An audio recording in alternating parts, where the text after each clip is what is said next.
Hi అండి. Hi all of you. Welcome to our YouTube channel. So ఇప్పుడు Java స్క్రిప్ట్లో కొన్ని ఇంపార్టెంట్ థింగ్స్ ఉన్నాయి. సో అవేంటంటే కామెంట్స్, అలాగే వేరియబుల్స్, అలాగే డేటా టైప్స్. సో వీటి గురించి అసలు ఏంటి అనేవి ఇవి ఏంటి అనేది తెలుసుకుందాం.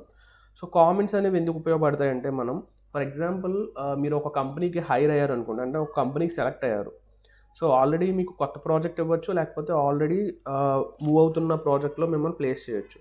సో అలా అయినప్పుడు మీకు some piece of code, some number of lines of code ఇస్తారు. సో అది మీకు ఈజీగా అండర్స్టాండ్ అవ్వాలంటే ఖచ్చితంగా మీకు ముందు ఎవరైతే ఆ కోడ్ని రాశారో వాళ్ళు ఖచ్చితంగా కామెంట్ రాయాలి. So this is the variables, this is the data type, ఈ వేరియబుల్ ఎక్కడ ఉపయోగపడుతుంది, ఈ డేటా టైప్ ఎక్కడ ఉపయోగపడుతుంది అని ఒక కామెంట్ రూపంలో రాస్తే మీకు ఈజీగా అండర్స్టాండ్ అవుతుంది. మీరు ఈజీగా ఎర్రర్ అనేది ఫైండ్ అవుట్ చేయొచ్చు. సో దానికోసం అనేది ఈ కామెంట్ అనేది ఇంపార్టెంట్ అనమాట. ఫర్ ఎగ్జాంపుల్ ఇక్కడ చూడండి. సో ఇది జావా స్క్రిప్ట్ కోడ్ కదా. సో నాకు ఈ పర్టికులర్ పీస్ ఆఫ్ కోడ్ నాకు డిస్ప్లే అవ్వకూడదు. ఓకే, ఫర్ ఎగ్జాంపుల్ ఇప్పుడు సేవ్ చేసి రన్ చేద్దాము.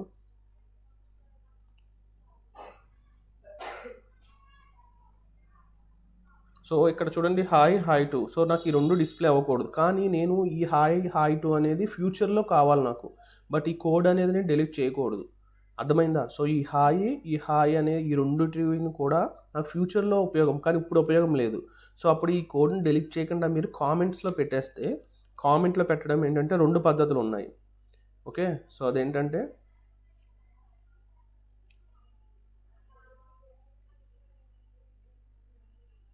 సో దీంట్లో రెండు పద్ధతులు ఉన్నాయి. సో ఒకటి ఏంటంటే // అలాగే ఇంకోటి ఏంటంటే // సో ఈ రెండు టైప్స్ అన్నమాట. ఓకేనా? సో ఇది వాడచ్చు, ఇది వాడచ్చు. సో సింగిల్ లైన్ కామెంటింగ్ అంటారు దీన్ని. ఓకేనా? ఇది ఒక సింగిల్ లైన్కే ఉపయోగపడుతుంది, సింగిల్ లైన్ కామెంట్. ఓకేనా? ఇది మల్టిపుల్ లైన్స్. ఓకేనా? మల్టిపుల్ లైన్స్ అంటే మీకు ఇది ఎన్నైనా అయ్యి ఉండొచ్చు. సమ్ 3 to 13 లైన్స్ వరకు కోడ్ అంతా కూడా హైడ్ అయిపోతుంది, మీకు వర్క్ అవ్వదు. సో ఇది for only single line. So ఈ రెండు చూద్దాం ఇప్పుడు ఎలాగ వర్క్ అవుతాయో. సో ఒక సింగిల్ లైన్ కాబట్టి సో రెండు స్లాషెస్. సో మీకు చూడండి మొత్తం అంతా గ్రీన్ కలర్ మారిపోయింది, అంటే ఈ కోడ్ అనేది ఎగ్జిక్యూట్ అవ్వదు. అర్థమైందా? సో సేవ్ చేద్దాం, రన్ చేసి చూపిస్తాను చూడండి. సో ఏం డిస్ప్లే కాదు, మనకి హాయ్ డిస్ప్లే కాదు.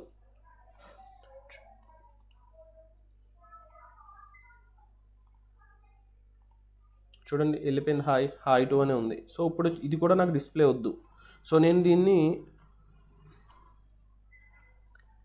మల్టిపుల్ లైన్స్ కామెంట్స్ పెడుతున్నాను చూడండి, అంటే ఇది సింగిల్ లైన్ కూడా ఉపయోగపడుతుంది. ఓకేనా? సో ఇది కూడా నాకు వర్క్ అవుతుంది చూడండి. Okay, gone right. సో నాకు మల్టిపుల్ లైన్స్ కావాలనుకోండి, అంటే నాకు ఇది కూడా వద్దు.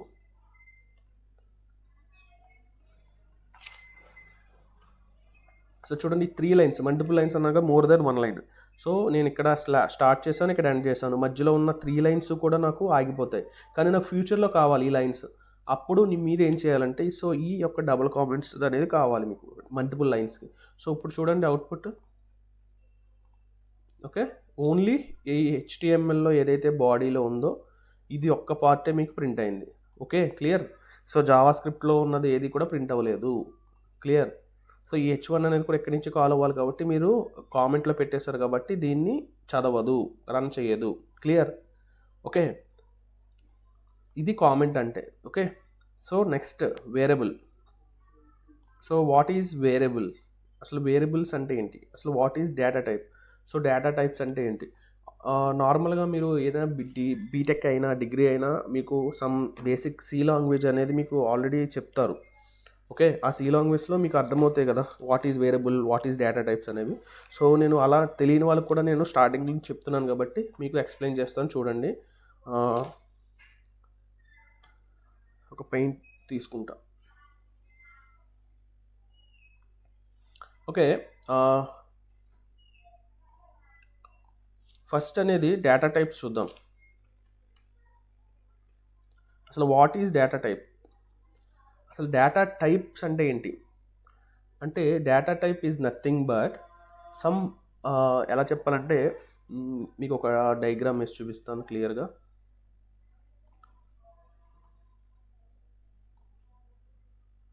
సో ఇది మనకి ఒక కంప్యూటర్లో మెమరీ అండి. ఓకే, ఒక మెమరీ కింద తీసుకుంటే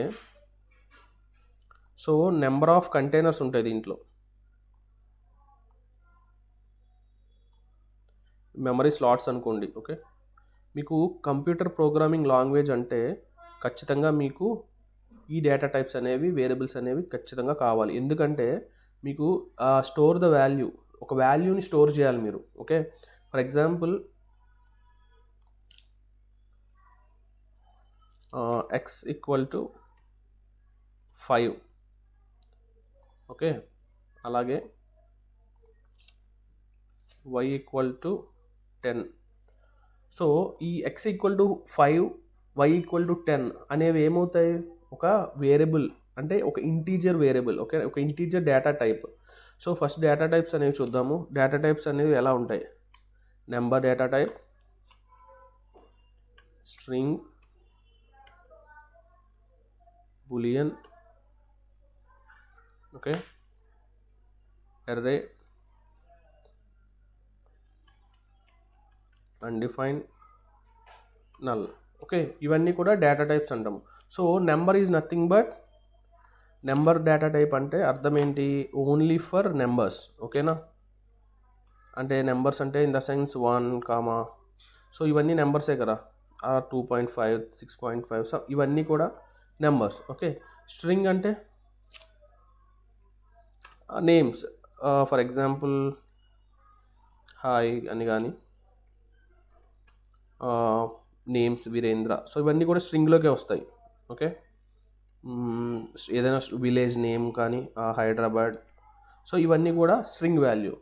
సో బులియన్ అంటే ఏంటంటే, boolean is nothing but true or false. Okay, ఇది ట్రూవా లేకపోతే ఫాల్సా అనేది చెప్పడానికి బులియన్ వాడతాం. సో ఎర్రే అని ఏమిటి? ఎర్రే, సో ఎర్రే ఏంటంటే new array of some number of, మీరు ఎర్రేలో ఏమేమి పాస్ చేస్తారో అన్నీ కూడా. ఓకే, సో అన్డిఫైన్ అంటే మీరు డిక్లేర్ చేయలేనిది. నల్ అంటే నల్. అవి కమింగ్ డేస్లో మీకు ఈ అన్డిఫైన్ నల్ గురించి క్లియర్గా చెప్తాం. ఓకే, డేటా టైప్స్లో నెంబర్స్ అంటే number data type, string data type, boolean data type, array data type, undefined and null. So ఇప్పుడు XY అనేది ఏమవుతాయి? నెంబర్ డేటా టైప్స్ అవుతాయి. సో దీన్ని మీరు ఒక మెమరీలో స్టోర్ చేయాలి. అప్పుడే మీరు ఈ రెండింటికి ఆపరేషన్స్ చేయగలరు. ఫర్ ఎగ్జాంపుల్ మీరు x+y అన్నారు అనుకోండి, x+y అన్నారు. సో అవుట్పుట్ ఏం రావాలి మీకు? x+y అంటే, సో x వాల్యూ ఎంత? 5, y వాల్యూ ఎంత? 10. సో ఆ రెండింటికి ఒక అర్థమెటిక్ ఆపరేషన్ అనేది పెర్ఫామ్ అవ్వాలి. అదేంటి? ప్లస్. సో 10 + 5 అనేది ఎంత? 15. So this is the result.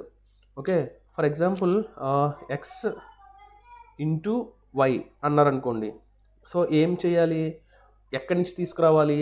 మనం సిస్టమ్ మెమరీలో స్టోర్ చేసిన వాల్యూస్ని గెట్ చేసుకుని ఆ x equal to 5, y equal to 10. So 5 × 10 50 అనే అర్థమెటిక్ ఆపరేషన్ మనకి రెడీ చేయాలి. సో ఇలా చేయాలంటే వీటిని డిక్లేర్ చేయాలి కదా. ఓకే, ఆ డిక్లేర్ చేయడానికే మీకు వేరియబుల్స్ అని ఉంటుంది concept. Okay,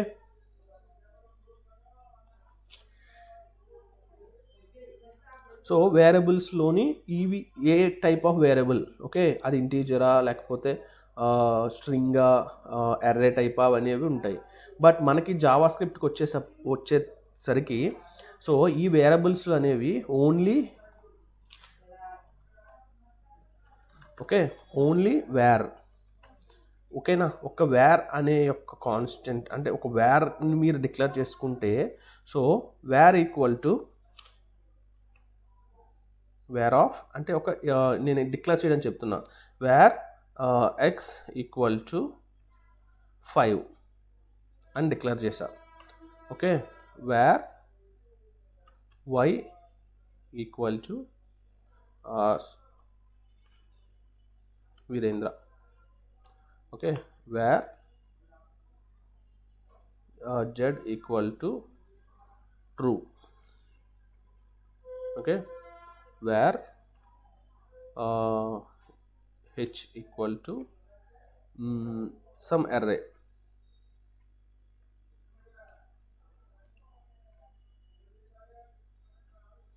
okay, var I equal to some మీరు ఏం డిక్లేర్ చేయలేదు, ఐ ఒక్కటే చేశారు, సో దాన్ని అన్డిఫైన్ అంటారు.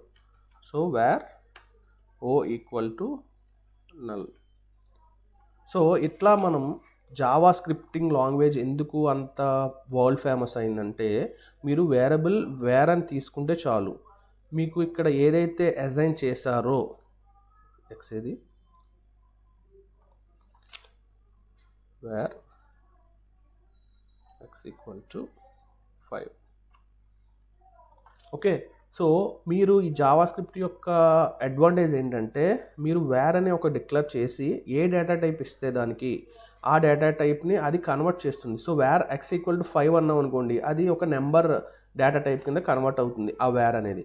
So var y equal to Virendra అన్నారు అనుకోండి, అది స్ట్రింగ్ కింద తీసుకుంటుంది. Var z equal to true అన్నారు అనుకోండి, అది ఒక బులియన్ వాల్యూ కింద తీసుకుంటుంది.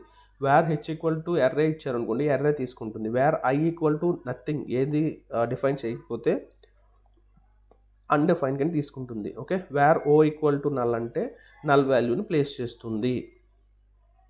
అర్థమైందా క్లియర్గా? సో మీకు ఈ ఎక్స్ వాల్యూ అనేది నాకు ఇక్కడ స్టోర్ అయ్యింది. ఓకే, ఈ వై వాల్యూ ఎక్కడో ఇక్కడ స్టోర్ అయ్యింది. సో దీనికి నెంబర్ సంథింగ్ మీకు ఎలా ఉంటాయంటే,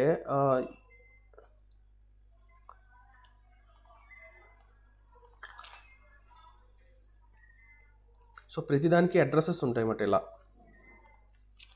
అంటే మీకు ఎగ్జాంపుల్ చెప్తున్నాను. సో ఇట్లా అడ్రసెస్ ఉంటాయి. మరి మనం ప్రతిసారి ఈ అడ్రసెస్ మనం కాల్ చేయలేము కాబట్టి మీరు ఇక్కడ ఈ వేరియబుల్ అనేది డిక్లేర్ చేసి దానికి ఒక డేటా టైప్ని ఇస్తారన్నమాట. Okay, so x equal to y, where x equal to 5 అన్నాం కాబట్టి ఇక్కడ 5 అనేది స్టోర్ అవుతుంది. Okay, where y equal to 10 అన్నాం కాబట్టి ఇక్కడ 10 స్టోర్ అవుతుంది. సో మీకు ఏదైతే అర్థమెటిక్ అని తర్వాత చూద్దాము. సో వీరుండింటిని మనం ఎక్కడ కావాలితే అప్పుడు మన ప్రోగ్రాంలో ఫిక్స్ చేసుకుని దీనికి ఆపరేషన్స్ పెర్ఫామ్ చేసుకుంటాము. క్లియర్? సో అలాగా మీకు ఈ యొక్క జావా స్క్రిప్ట్ వల్ల యూజ్ ఏంటంటే, మీరు ఏదైనా only declaration is where. Okay, variable declare చేసుకోవడానికి ఓన్లీ వేర్ అనే క్యారెక్టర్ మాత్రమే వాడతారు. ఓకే, దానికి ఇంటీజరా స్ట్రింగా బులియన్ అనేది మీరు ఏదైతే అసైన్ చేస్తారో అది ఆ వేర్ అనేది అలా కన్వర్ట్ అయిపోతుంది. Okay, so that is the major advantage of Java script. అలాగే మీకు పిహెచ్పికి వెళ్తే అక్కడ ఏంటంటే ఓన్లీ డాలర్ సింబల్ వాడతారు. డాలర్ సింబల్ వాడి మీరు ప్రతిదాన్ని డిక్లేర్ చేసుకోవచ్చు. సో అందుకని ఇవి పవర్ఫుల్ లాంగ్వేజెస్ అయినాయి. ఓకే, అర్థమైందా అందరికీ క్లియర్గా? సో వేరబుల్ అనేది వేర్ అనే ఒక కీవర్డ్తో మనం రిప్రజెంట్ చేస్తాము. దానికి ఏదైతే డేటా టైప్ని మనం అసైన్ చేస్తామో ఆ డేటా టైప్ కింద ఆ వేరియబుల్ అనేది కన్వర్ట్ అవుతుంది. ఓకే, అదే సి లాంగ్వేజ్ కానీ C++ కానీ తీసుకుంటే అట్లా ఉండదు. సో ఇంటీజర్కి అయితే ఇంట్ అంటాం, గుర్తుందా? క్యారెక్టర్ స్ట్రింగ్స్ అయితే క్యార్. ఓకే, బులియన్ అయితే బులియన్. సో అట్లాగా మీకు డిఫరెంట్ ఎర్రే అయితే ఎర్రే ఆఫ్ అని చెప్పి వాడతాము. So character of CH. So అట్లా మీకు వేరే లాంగ్వేజెస్ కంటే ఇది ఎందుకు ది బెస్ట్ అయిందంటే, సో మీరు variable var of x equal to 5 అంటే అది ఇంటీజర్ అవుతుంది. Variable of y equal to some ఏదైనా స్ట్రింగ్ వాడితే అది స్ట్రింగ్ డేటా టైప్ అవుతుంది. ఒక ట్రూ ఆర్ ఫాల్స్ చెప్తే అది బులియన్ అవుతుంది. సో అట్లాగా మీరు ఒకే వాల్యూతో మీరు నెంబర్ ఆఫ్ ప్రోగ్రామింగ్స్లో మీకు ఈజీగా మీకు కమింగ్ ప్రోగ్రామింగ్లో మీకు క్లియర్గా అర్థమవుతుంది. సో మీరేం ఫీల్ అవ్వద్దు. సో వాట్ ఈజ్ వాట్ అనేది తెలుసుకోండి. ఓకే, వేర్ అనే క్యారెక్టర్ యూస్ చేసుకుని వేర్ అనే వేరియబుల్తో మీకు ఏదైతే అసైన్ చేసుకుంటామో మెమరీలోకి, సో అది number, string, boolean, array, undefined or null. Okay, data టైప్స్ని యూస్ చేసి ఒకే వేరియబుల్లో మనం స్టోర్ చేసుకోవచ్చు. క్లియర్? అర్థమైందిగా అందరికీ క్లియర్గా? రైట్. సో అలాగే కామెంట్స్ కూడా మీకు అర్థమైంది కదా? Okay, so // or number of lines.